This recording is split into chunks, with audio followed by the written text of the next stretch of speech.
कृष्णाय वासुदेवाय हरये परमात्मने प्रणतक्लेशनाशाय गोविन्दाय नमो नमः।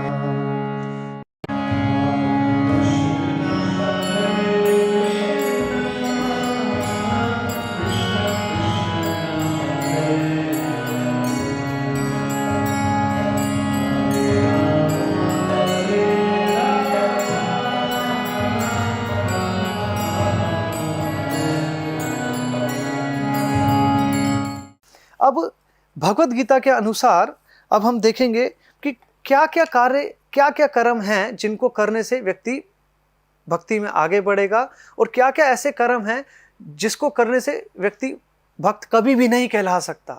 भगवान स्वयं बता रहे हैं। देखिए, एक है कि आप किसी अधिकारी से सुनिए कि हाँ देश में ये नियम आ रहा है, एक है कि प्रधानमंत्री संसद में आके बता रहे, तो किस पे ज़्यादा विश्वास होगा? जो प्रधानमंत्री खुद, वो एक अथॉरिटी होनी चाहिए। तो इस पूरे सृष्टि में, सृष्टि ये पृथ्वी ही नहीं, इस पूरी सृष्टि में जहाँ जहाँ भी जीवन है उसमें भगवान से बड़ा अथॉरिटी कोई नहीं है, because he is supreme personality, उनसे बड़ा कोई भी नहीं है। तो भगवान जो बोल रहे हैं वो सबसे बड़ी एक स्टेटमेंट होनी चाहिए हमारे जीवन को, उसी स्टेटमेंट को हमें अपने जीवन का आधार बना के आगे चलना चाहिए। देखिए, भगवान भगवत गीता में सबसे पहले बोल रहे हैं कि इस संसार में कितने भक्त होंगे। जैसे आज हमारे पृथ्वी के ऊपर लगभग 750 करोड़ से ज़्यादा लोग हैं, तो इनमें आप क्या समझते हैं कितने भक्त होंगे? हमारे वृंदावन, हरिद्वार, बद्रीनाथ, केदारनाथ, आज की ये स्थिति है कि लाखों लाखों लोग जा रहे हैं। क्या वो लाखों भक्त हैं? ऐसा नहीं है। भगवान भगवत गीता के 7वें अध्याय के 3 श्लोक में बोल रहे हैं, मनुष्यानाम सहस्रेषु कश्चिद् यतति सिद्धये यततम अपि सिद्धानाम कश्चिन् माम वेति तत्वतः। कई हजार मनुष्यों में से कोई एक सिद्धि के लिए प्रयत्नशील होता है, और इस तरह सिद्धि प्राप्त करने वालों में से विरला ही कोई मुझे वास्तव में जान पाता है। मतलब कि जब हजारों लाखों की संख्या में आपको किसी एक जगह वृंदावन जाते हुए, ऋषिकेश जाते हुए, केदारनाथ, बद्रीनाथ देखेंगे लोग जा रहे हैं, तो उसमें से हजारों लाख, अगर 10 लाख लोग हैं तो आप मानिए मात्र 200-300 लोग ही होंगे जो वास्तविक उस मार्ग में चलने का प्रयास कर रहे हैं, हृदय से प्रयास कर रहे हैं। और उन प्रयास करने वालों में से भी केवल 1 या 2 या 3 को ही भगवान मिलेंगे। ऐसा नहीं है कि जो लाखों लोग हैं वो लाखों के लाखों भक्त हैं। आजकल तो हर एक, जैसे कहा गया, एक सिक्के के 2 पहलू होते हैं। आजकल क्या है, आसान हो गया है बद्रीनाथ जाना, केदारनाथ, जबकि बहुत एक दुर्गम स्थान है, लेकिन फिर भी सड़कें अच्छी हो गई हैं। सबसे पहले तो हमारे जो भारत सरकार के जो एक मंत्री हैं नितिन गडकरी जी, उनका धन्यवाद है। कैसे कि जब से ये व्यक्ति आए हैं, इन्होंने हर एक तीर्थ पूरे देश में सड़कें अच्छी कर दी हैं। एक भक्त के लिए एक भक्त हमेशा धन्यवाद करेगा हर एक उस जीव का जो उसकी भक्ति को आसान बनाने के लिए काम में आता है। तो आज हमारी सरकार अच्छी है, सड़कें अच्छी बन रही है, तो हमें बहुत ज़्यादा आसान हो जाता है भगवान के दर्शन करने के लिए, जाने के लिए। तो आज पहले जो 16-16, 18-18 घंटे लगते थे, आज वही रास्ता 8 घंटे में हम कर लेते हैं, और वो भी अच्छे तरीके से। बहुत अच्छी सड़कें हैं इस देश की आज की डेट में। लेकिन देखिए उसका एक नुकसान क्या है। अब सड़कें अच्छी हो गई, बहुत लोग जा सकते हैं, भगवान के दर्शन का लाभ ले सकते हैं, लेकिन आजकल लोग क्या हैं, सोशल मीडिया का कल्चर है।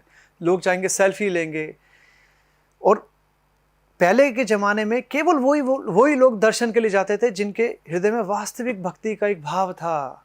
उनके लिए वो एक टूरिस्ट प्लेस नहीं थी, पर्यटन स्थल नहीं था उनके लिए पर्यटन स्थल नहीं था कि वो घूमने जा रहे हैं, वो प्रकृति को एंजॉय करने जा रहे हैं। ऐसा भाव नहीं था। जब पहले लोग अपने घरों से निकलते थे, बहुत दुर्गम स्थानों पे जाते थे, उनके अंदर केवल यही भाव होता था कि वास्तविक भगवान से मिलने जा रहे हैं, वो तपस्या करने जा रहे हैं। देखिए, हम जब भी ऐसे आध्यात्मिक स्थलों पे जाएं तो हमारे अंदर, हृदय के अंदर भक्ति का भाव होना चाहिए, तपस्या का भाव होना चाहिए। आपसे अनुरोध है, वहाँ जाएं, कभी भी कोई नशा मत कीजिए, किसी भी प्रकार का मांसाहार मत कीजिए, किसी भी प्रकार का व्यभिचार मत कीजिए। आजकल लोगों की शादी होती है, तुरंत वो वैष्णो देवी चले जाएंगे। वैष्णो देवी जाना बुरा नहीं है, लेकिन व्यक्ति को देख के पता चलता है इसकी इंद्रिय कितने इसके संयम में है। आपके अंदर संयम है नहीं, आप आध्यात्मिक स्थल पे जाके भी गलत कार्य करते हैं। वो स्थल उस कार्य को करने के लिए नहीं है। आप अगर आध्यात्मिक स्थल पे जा रहे हैं तो पूर्ण रूप से भक्ति भाव से जाइए। हल्का सा भी अपने इंद्रियों के प्रभाव में मत रहिए। आज दुर्भाग्य ये है कि काफ़ी लोगों को लगता है वो भक्त हैं, उनके अंदर भक्ति का कोई आचरण नहीं है। जो एक वहम होता है ना, एक व्यक्ति के जो अंदर वहम होता है वो सबसे बड़ा उसका शत्रु होता है। वहम से क्या होता है, एक व्यक्ति को लगता है कि वो भक्त है जबकि वो भक्त नहीं होता। आपको अगर पता करना आप कितने बड़े भक्त हैं तो भगवत गीता के 7वें अध्याय को पढ़िए, भगवत गीता के 9वें अध्याय को पढ़िए और उसको ईमानदारी से अपना तुलना कीजिए कि आप क्या आपके अंदर जो कितना कितना आप उन श्लोकों को जो भगवान हमसे चाहते हैं हम उसको पालन कर पा रहे हैं। वो बताएगा कि हम वास्तव में भक्ति कर रहे हैं या नहीं कर रहे। जैसे भगवान क्या बोल रहे हैं, मनुष्य नाम सहस्रेषु, हजारों लाखों में से कुछ लोग ही प्रयत्नशील होते हैं, उनमें से भी कुछ ही लोगों को, एक आध विरले को ही भगवान की प्राप्ति होती है। फिर उसके बाद भगवान बोल रहे हैं भगवत गीता के 7वें अध्याय के 13वें श्लोक में, त्रिभिड गुणमयी भावेर एभि सर्वम इदम जगत मोहितम नाभि जानति मम एभ्य परम अव्ययम। तुम जान लो तीनों गुणों के द्वारा मोहग्रस्त यह सारा संसार मुझ गुणातीत तथा अविनाशी को नहीं जानता। अब आप समझिए ध्यान से, अब तीनों गुण क्या होते हैं प्रकृति के, सतोगुण, रजोगुण, तमोगुण। जिस प्रकार से कहा गया है कि नशा करके आप वाहन मत चलाइए, इसी प्रकार से आपको क्या लगता है कि आप नशा करेंगे और आप भक्ति को समझ लेंगे। जब इस संसार में वाहन को नहीं हम चला सकते तो आध्यात्मिक मार्ग पे खुद कैसे चलेंगे नशा करने के बाद।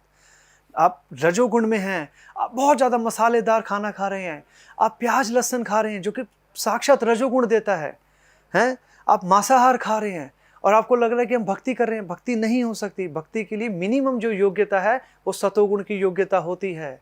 सुबह का जो ब्रह्म मुहूर्त का समय है, सुबह 3:30 बजे से सुबह 9-10 बजे तक का जो समय है सतोगुण का, तभी कहा गया है जब सवेरे व्यक्ति उठेगा भगवान का ध्यान सबसे अच्छे तरीके से कर सकता है, क्यों सतोगुण का समय है, अनुकूल समय है, अनुकूल वातावरण है, जो तुरंत प्रभाव से आपको भक्ति समझ में आएगी, आपको असर होगा आपकी चेतना के ऊपर।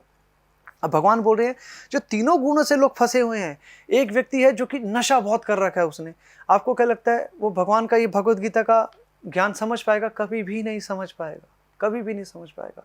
एक व्यक्ति बहुत ज़्यादा रजोगुण के अंदर है, जिसको उत्तेजक खाना पसंद है, उत्तेजक उसको संगीत पसंद है, उसके अंदर भावना भी बहुत उत्तेजित करने वाली हैं, किसी भी स्त्री या किसी भी पुरुष को देख रहा है, देख रही है, उसको उससे आकर्षण हो रहा है, तो ऐसा व्यक्ति भगवान को नहीं समझ सकता, कभी भी नहीं समझ सकता। बोलते जैसा अन्न वैसा मन। तो सबसे पहले जो भक्ति की शुरुआत होती है वो आपके जो आपका खाना होता है, जिसको आप खाद्य पदार्थ होते हैं, उससे आपकी भक्ति की शुरुआत होती है। अगर आप सतोगुणी खाना खाएंगे, सतोगुणी भोजन करेंगे, तो आपके अंदर एक प्लस पॉइंट हो जाता है, एक योग्यता बढ़ जाती है कि हाँ ये व्यक्ति थोड़ा बहुत समझ सकता है भगवान को। भगवान को कभी भी सतोगुण के अंदर रह के भी नहीं समझा जा सकता। भगवान को तो केवल भगवान की कृपा से ही समझा जा सकता है, लेकिन उस कृपा को पाने के लिए भी कम से कम भी हमें एक सतोगुण का आचरण होना चाहिए, खान पान सतोगुण के हिसाब से होना चाहिए। आप सोचेंगे कि रजोगुण और तमोगुण का खाना खा के व्यक्ति भगवान को समझ जाएगा, कभी भी नहीं समझ सकता। आप आज मंदिर जा रहे हैं, आपने बहुत अभद्र कपड़े पहन रखे हैं जिसमें साक्षात आपको दिख रहा है रजोगुणी कपड़े हैं, आप आधे नंगे दिख रहे हैं, कपड़े बहुत बुरे हैं, हाँ जी, आपने प्याज लहसुन खा रखा है, तो आप क्या दर्शन करने जाएंगे? आपने नॉनवेज मांसाहार खा रखा है, तो आपको लगता है कि भगवान आप पे कृपा करेंगे? कभी भी नहीं कृपा करेंगे। अब उसके बाद है श्लोक संख्या 14। श्लोक संख्या 14 में भगवान बोले देवी हईशा गुणमयी मम माया दुरत्या मामे भी प्रपद्यन्ते माया मेताम तरंती थे। इसका अर्थ है कि प्रकृति के तीनों गुणों वाली इस मेरी दैवी शक्ति को पार कर पाना कठिन है, किंतु जो मेरे शरणागत हो जाते हैं वे सरलता से इसे पार कर जाते हैं। अब जिस भगवान ने इस पृथ्वी को बनाया है, जो इसके सृष्टि करता है, जो इसको संचालन करते हैं, जो इसको खत्म भी करते हैं भगवान महादेव के रूप में, तो वो भगवान इस पृथ्वी के बारे में बोल रहे हैं कि जिस पृथ्वी में तीनों गुण हैं उनको पार कर पाना बहुत कठिन है, बहुत कठिन है। कितना? बहुत ज़्यादा कठिन है। स्वयं भगवान बोल रहे हैं, जिसने इस सृष्टि को बनाया है वो खुद बोल रहे हैं इस बात को। तो अगर कोई व्यक्ति हमें भौतिक जीवन में दिखता है तो उसमें कोई इसमें एक आश्चर्य वाली बात नहीं है, ये तो भगवान स्वयं भी बोल रहे हैं कि बहुत कठिन है। लेकिन उसमें फंसे रहना तो एक विकल्प को नुकसान करने वाली बात है कि आपको एक विकल्प मिला है कि इस प्रकृति के तीनों गुणों से बाहर आइए, भक्ति कीजिए और भगवान की भगवत प्राप्ति कीजिए, वैकुंठ की प्राप्ति कीजिए। लेकिन व्यक्ति क्या करता है, इस जीवन को खराब कर लेता है तीनों गुणों के अंदर है कि क्यों, उसकी इच्छा ही नहीं है यहाँ से बाहर निकलने की। एक सोए हुए व्यक्ति को जगाया जा सकता है, जो जागा हुआ व्यक्ति सोने का नाटक कर रहा है उसको नहीं जगाया जा सकता कभी भी। इसी प्रकार से भगवान बोल रहे कि बहुत कठिन है, उसमें कोई संदेह नहीं है, लेकिन किंतु जो मेरे शरणागत हो जाते हैं वे सरलता से इसे पार कर जाते हैं। तो सबसे बड़ा जो गुण है एक भगवान के भक्त का कि वो शरणागत है। देखिए भगवत गीता जो व्यक्ति आपको बोल रहा है और जो भगवत गीता सुन रहा है, उन दोनों की योग्यता सबसे पहले क्या है कि वो दोनों का व्यवहार अर्जुन की तरह है। भगवान ने भगवत गीता किसको बोली है, पांचों पांडवों में से केवल अर्जुन को बोली है। कौरवों को तो छोड़ ही दीजिए। कौरव लोग किस चीज का प्रतीक है, कौरव लोग अधर्म का प्रतीक हैं, पांडव लोग धर्म का प्रतीक हैं। उन पांडवों में से एक जो अर्जुन है वो भगवान के सबसे प्रिय मित्र हैं। भगवान ने बोला तुम मेरे सबसे प्रिय मित्र हो, तभी मैं तुम्हें ये भगवत गीता का ज्ञान दे रहा हूं। भगवान का प्रिय मित्र क्यों है, क्योंकि अर्जुन को भगवान के ऊपर पूरा समर्पण है भगवान के प्रति। अर्जुन को पता है कि ये मेरे परम मित्र हैं, मुझे मेरा भला नहीं पता, ये जो कहेंगे उसी में मेरा भला है। तो जब हमारी भावना अर्जुन की तरह हो जाती है कि भगवान ही हमारे विषय में अच्छा जानते हैं, जैसा वो सोच रहे हैं, जैसा वो कह रहे हैं, केवल उसी को मानना है, तो उसे समर्पण कहा जाता है। क्या बोला है, प्रकृति के तीनों गुणों वाली इस मेरी दैवीय शक्ति, माया भी भगवान की दैवीय शक्ति है, उसको पार कर पाना बहुत कठिन है, स्वयं भगवान बोल रहे हैं। किंतु जो मेरे शरणागत हो जाए, शरणागत मतलब भगवान हमें बताएंगे कि जो व्यक्ति कम से कम सतोगुण के जीवन में रहता है, कम से कम उसके अंदर सतोगुण है, वो सफाई रखता है, बाहरी और आंतरिक भी। ऐसा नहीं है कि देखिए आज संसार में सबसे बड़ा एक दोष है, हमें सड़कें साफ चाहिए, हमें रेलवे स्टेशन साफ चाहिए, बस स्टेशन साफ चाहिए, हमें अपनी गलियां साफ चाहिए, घर साफ चाहिए। थोड़ा भी गंदगी होती है हम बोलते देखिए कितनी गंदगी है घर में, आपका जो भी हेल्प करते हैं आपका, आप उनको डांट देते हैं, देखिए आपने सफाई नहीं करी। हमें सब कुछ साफ चाहिए, कपड़े साफ चाहिए, गाड़ी साफ चाहिए, लेकिन दुर्भाग्य इस बात का कि हृदय के अंदर सारी गंदगी है। यही मनुष्य की सबसे बड़ी एक समस्या है। हर जगह सफाई चाहिए, सामने वाले व्यक्ति का चरित्र भी साफ चाहिए, खुद का चरित्र बहुत गंदा चाहिए। हम कभी भी अंदर की सफाई को ऊपर ध्यान नहीं देते।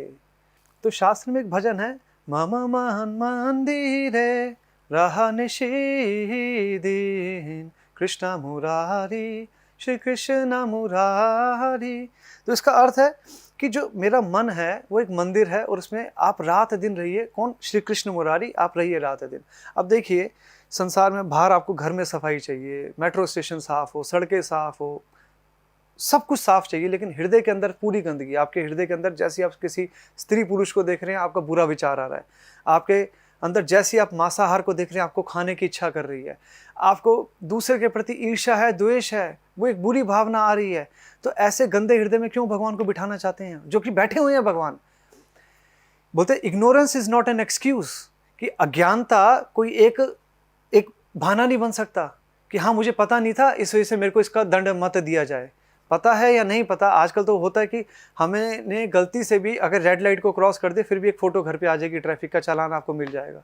तो इसी प्रकार से हम बोले कि हमें तो पता नहीं था कि भगवान हमारे हृदय में है, जबकि शास्त्र कहता है कि भगवान हमारे हृदय में इस स्थान पे, शरीर के इस स्थान में भगवान रहते हैं। जैसे आपसे बोला जाएगा ना, जब भी कोई व्यक्ति बोलता है कि मैं उधर गया था, तो नेचुरली एक आपका एक एक्सप्रेशन है कि मैं मतलब, क्योंकि सदैव व्यक्ति का हाथ इधर जाता है, क्यों? यहाँ पर उसका वास है स्वयं का। ये जो शरीर है वो हम नहीं हैं, हम एक शरीर के अंदर आत्मा है। तो ये हमें समझना पड़ेगा कि भगवान को अगर हमें पाना है तो भगवान का दिया हुआ जो रास्ता है उस पर चलना ही पड़ेगा। भगवान का दिया हुआ प्रकृति के तीनों गुणों को पार करना बहुत कठिन है, भगवान स्वयं बोल रहे हैं। लेकिन जो भगवान के शरणागत हैं, भगवान के शरणागत कौन है? जो भगवान के अनुसार खाना खाते हैं, जो भगवान के अनुसार सोते हैं, जो भगवान के अनुसार बात करते हैं, सुनते भगवान के अनुसार हैं, सोचते भगवान के अनुसार, सारे कार्य भगवान के अनुसार है। देखिए जीवन में कुछ बड़ा बनना होता है तो पहले गुरुकुल भेजा जाता था, आजकल भी हॉस्टल्स में भेजा जाता है। तो जब आप किसी एक गुरुकुल जाते हैं, हॉस्टल जाते हैं, तो आपका खाना भी हॉस्टल वाले डिसाइड करेंगे, सोने का समय, उठने का समय, शिक्षा ग्रहण करने का समय, क्या कपड़े पहनेंगे, वो हर चीज़ वो आपका हॉस्टल वाले डिसाइड करते हैं। तो इसी प्रकार से अगर इसी जीवन में भगवत भक्ति प्राप्त करनी है, भगवत भक्ति करनी है, तो हमारा जीवन का सोचने से लेकर, उठने से लेकर, बैठना, सब कुछ भगवान के अनुसार होगा। ऐसा नहीं है कि हमारे जो मन में आ रहा है वो कर रहे हैं और उसको भक्ति का नाम दे दिया कि गाड़ी उठाई, वृंदावन गए, वहाँ पर घूमे फिरे, लस्सी पी, दर्शन करे, 100-500 रुपये चढ़ाए और ये भक्ति होगी। ये भक्ति नहीं है, ये भक्ति नहीं है। भक्ति है भगवत गीता का एक एक श्लोकों को ध्यान पूर्वक पढ़ना और उसको पालन करना जीवन के अंदर, वही भक्ति है। अब भगवान इसमें बोल रहे हैं कि अभी हमने जो पढ़ा कि प्रकृति के तीनों गुणों को बहुत कठिन है पार करना, मेरे शरणागत जो होंगे उसे पार कर जाएंगे, उसके लिए बहुत आसान है, वो आसानी से इसे पार कर जाएगा, वो भगवान की कृपा के माध्यम से। अब श्लोक संख्या है 7वें अध्याय का 15वां श्लोक। वो क्या है? ना माम दुष्कृणो मूढ़ा प्रपद्यन्ते नराधमा माया प्रार्था ज्ञान आसुरम भावम आश्रितः। जो निपट मूर्ख हैं, देखिए अब भगवान के द्वारा किसी को बोला जा रहा है निपट मूर्ख, तो ये सबसे बड़ी इस सृष्टि की गाली है, ये मान लीजिए। जो मनुष्यों में अधम हैं, जिनका ज्ञान माया द्वारा हर लिया गया है, तथा जो असुरों की नास्तिक प्रकृति को धारण करने वाले हैं, ऐसे दुष्ट मेरी शरण ग्रहण नहीं करते। आज के संसार में भी जो एक होता ना, दुष्टों की भी एक कैटेगरी है, ये बहुत बड़ा दुष्ट है और ये बहुत छोटा दुष्ट है। तो ये किस किस किस डिग्री पे हम किस किस भाव को धारण करे हुए हैं, उस अनुसार हम दुष्ट के अंदर बड़े और छोटे कहलाएंगे। जैसे कि भगवान ने बोला जो निपट मूर्ख है, अज्ञानता। अज्ञानता क्या है कि हमें लगे भगवान तो कुछ होता नहीं है, ये तो संसार में एक बहुत बड़ा बिग बैंग हुआ था, उसके बाद ये पृथ्वी अपनी शेप में आ गई, ये 9 ग्रह ऐसी एक ग्रेविटेशन पुल एंड पुश के चक्कर में घूम रहे हैं और हम यहाँ पर ऐसे ही पैदा हो गए। डार्विन्स थ्योरी, ये एक सबसे बड़ी मूर्ख थ्योरी है कि पहले एक बंदर से इंसान बन गया।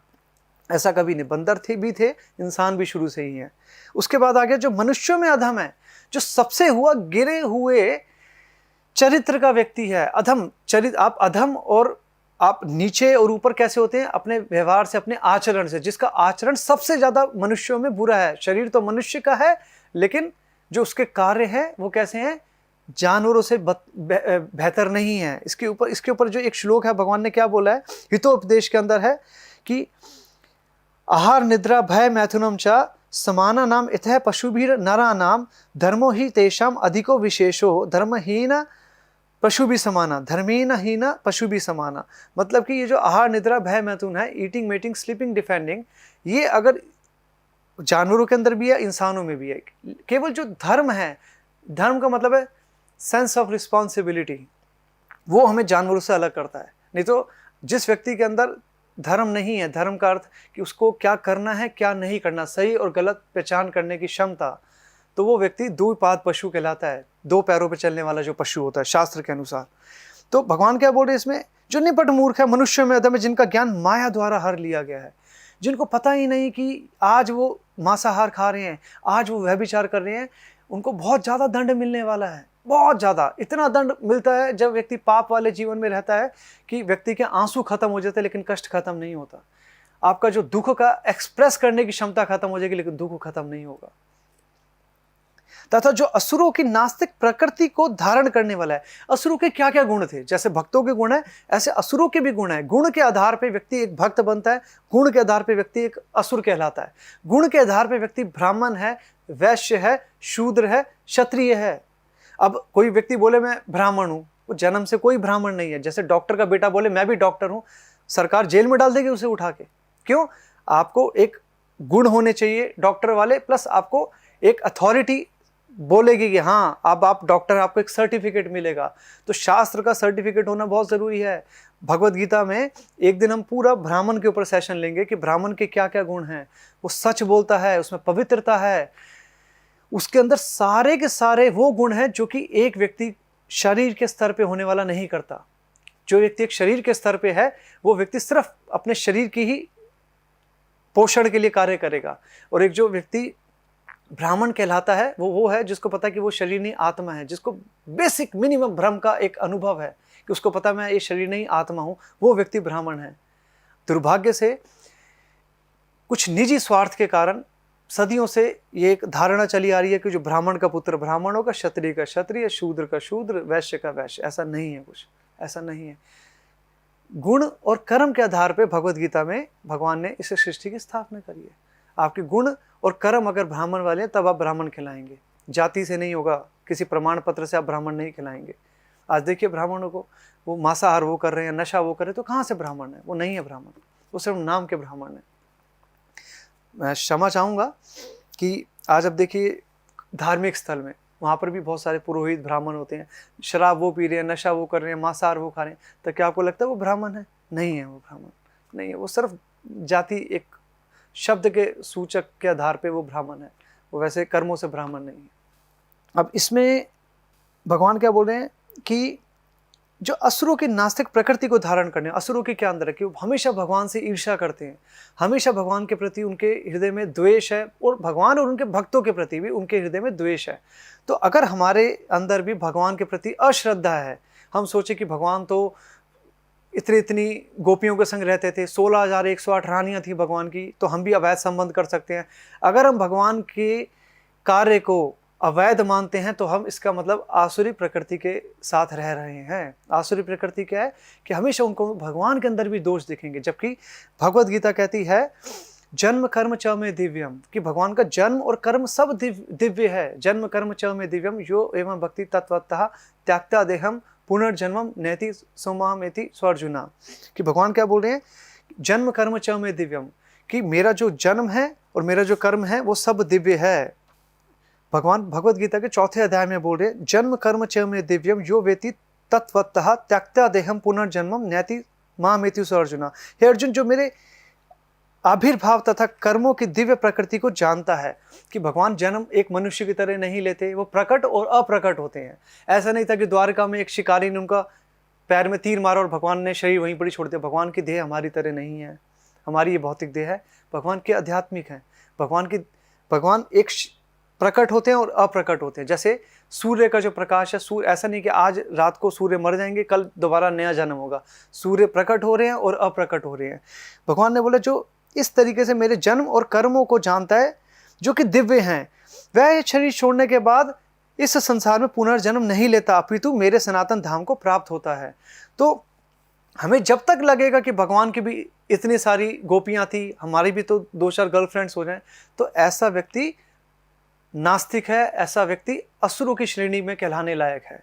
क्योंकि असुरों का भी यही भाव होता था, उनको विष्णु के अंदर हमेशा दोष दिखते थे, शिशुपाल को हमेशा कृष्ण के अंदर दोष ही दोष दिखते थे। तो ये भगवान ने क्या बोला कि जो असुरों की नास्तिक प्रकृति को धारण कर, असुरों का खाना हमेशा वो ऐसा भक्षण करेंगे जिसमें किसी को कष्ट होगा, जिसमें बहुत सारी हिंसा होगी। वो ऐसे वाणी बोलेंगे जो हमेशा कठोर है, जिसमें असत्य है। तो भक्तों का ऐसा गुण नहीं होता। ऐसे दुष्ट मेरी शरण ग्रहण नहीं करते। भगवान ने इसमें साफ बोला है कि ऐसे दुष्ट मेरी शरण कभी भी ग्रहण नहीं कर ही नहीं सकते। अगर आपको बोलते हैं कि आप भगवान के भक्त हैं, तो आप में कम से कम देवी देवताओं वाले गुण होने चाहिए। भगवान के विषय में आपको ज्ञान हो कि मैं एक जीव हूँ और मेरा जो संबंध है वो परमात्मा से है। जब आपको यही नहीं पता होगा कि आप ये शरीर हैं, कि आप आत्मा हैं, तो आपको आत्मा और परमात्मा के संबंध के विषय में कैसे पता चलेगा? पहले तो ये अनुभव करना है, कम से कम ये इस भ्रम प्राप्ति को तो हमें करना ही पड़ेगा कि हम जाने कि हम ये शरीर नहीं, एक आत्मा है। उसके बाद भगवान के प्रति समर्पण भी चाहिए, तब जाके हम एक दैवी प्रकृति वाले व्यक्ति होंगे, जिससे कि भगवान की फिर कृपा मिलेगी और फिर हम भगवान को समझ पाएंगे। उसके बाद भगवान भगवत गीता के 7वें अध्याय के 16 श्लोक में बोल रहे हैं, क्या बोल रहे हैं? चतुर्विधा भजन्ते माम जना सुकृतिनो अर्जुना आर्थो जिज्ञासुर अर्थार्थी ज्ञानी च भारत सभा। हे भरतश्रेष्ठ, 4 प्रकार के पुण्य आत्मा मेरी सेवा करते हैं। अब ये 4 प्रकार के ही करेंगे, इसमें कोई 5वां ऑप्शन इस पृथ्वी पे सृष्टि में नहीं है। कौन होता है? आर्थ जिज्ञासु, आर्थी और ज्ञानी। जिसके अंदर ऐसी भावना होगी, जिसको पैसे की जरूरत होती है, वो भगवान की शरण में जाता है, हे भगवान मुझे पैसा दीजिए। अब जब आपको भगवान पैसा जरूर देंगे, अगर किसी को लगे कि आप भगवान से कुछ मांगने जा रहे हैं कि और भगवान नहीं देंगे, ये गलत विचार है। भगवान जरूर देंगे, लेकिन उससे पहले आपके अंदर आत्मशुद्धि जरूर देंगे कि आपको वो पैसा मिले तो आप उसका दुरुपयोग ना करें। भगवान की जो लक्ष्मी है वो भगवान की सेवा के लिए है। अब देवी देवताओं को लक्ष्मी मिलती है, वो भगवान के पास उनको रखते हैं और माता लक्ष्मी भगवान की सेवा करती हैं।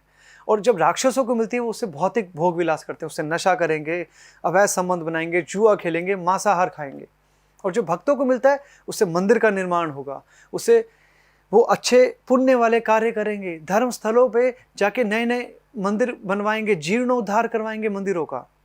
और जो असुर लोग हैं वो उसमें क्या करेंगे, वो सिनेमा घर बनवाएंगे, वो उसमें ऐसी ऐसी जगहें बनाएंगे जहाँ पर आपको नशा होता है, जहाँ पर आपको गाना बजाना होता है, सारे भौतिक कार्य जहाँ पर सारे पाप वाले कार्य होते हैं।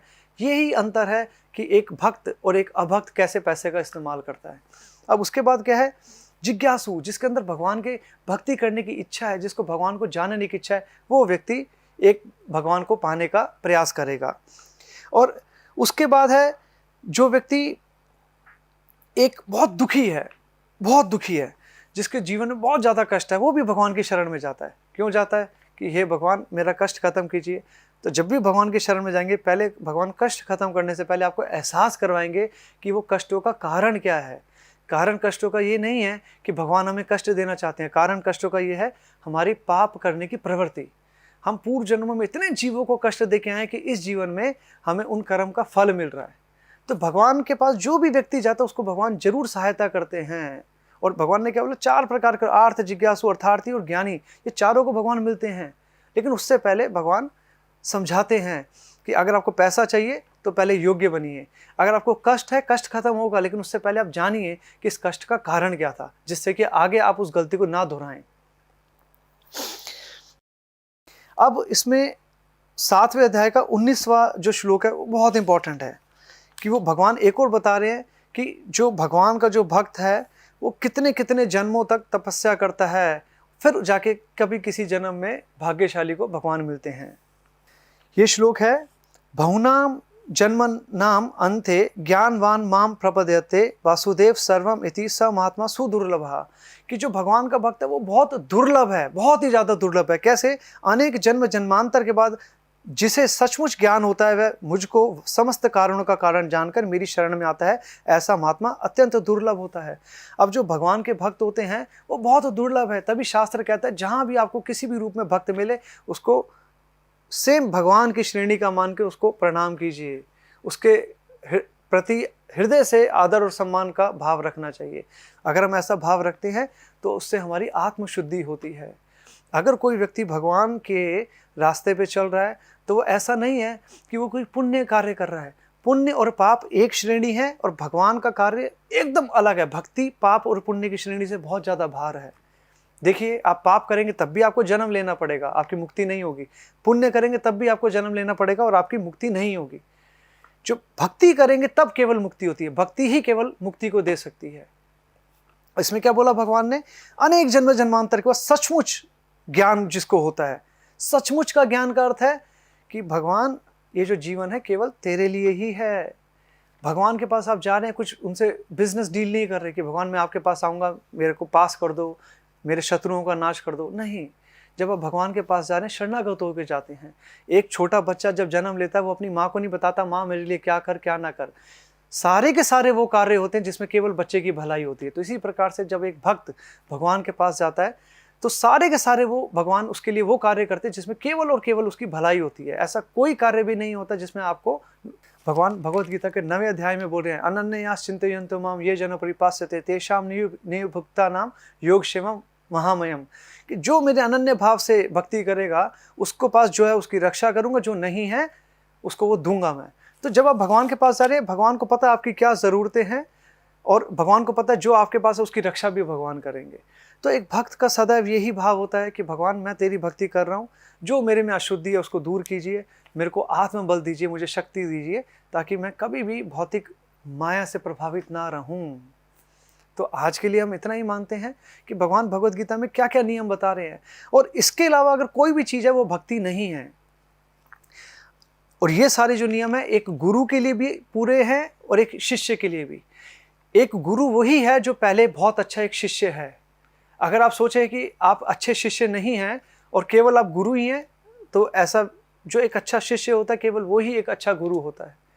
और गुरु के अंदर भी सारे यही गुण होंगे जो भागवत गीता बोल रहा है, जो भागवतम बोल रहा है, जो आपको एक प्रवचन दे रहा है, आपको देखना पड़ेगा क्या उसके अंदर भी ये गुण है या नहीं है, क्या उसके अंदर भौतिक ऐशो आराम, क्या उसके अंदर भौतिक एक संसार के प्रति कितना आकर्षण है। देखिए हमने देखा है आज लोग विदेशों में प्रचार करने जाते हैं, भक्ति का प्रचार करने जाएंगे। भक्ति का अर्थ ये है कि केवल आसक्ति कृष्ण के प्रति, बाकी किसी भी चीज़ से कोई आसक्ति नहीं।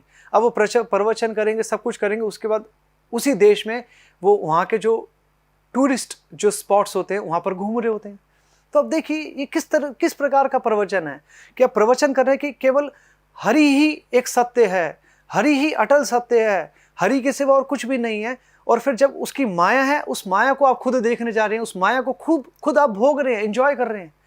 तो ये समझना पड़ेगा कि एक प्रचारक वही होता है जिसका आचरण में वो सारा शास्त्र आपको दिखे। पहले आचार फिर प्रचार। जिसके व्यक्ति के पास आचरण नहीं है और वो केवल भाषण कर रहा है, तो भारत में ऐसे गुरुओं की कमी नहीं है।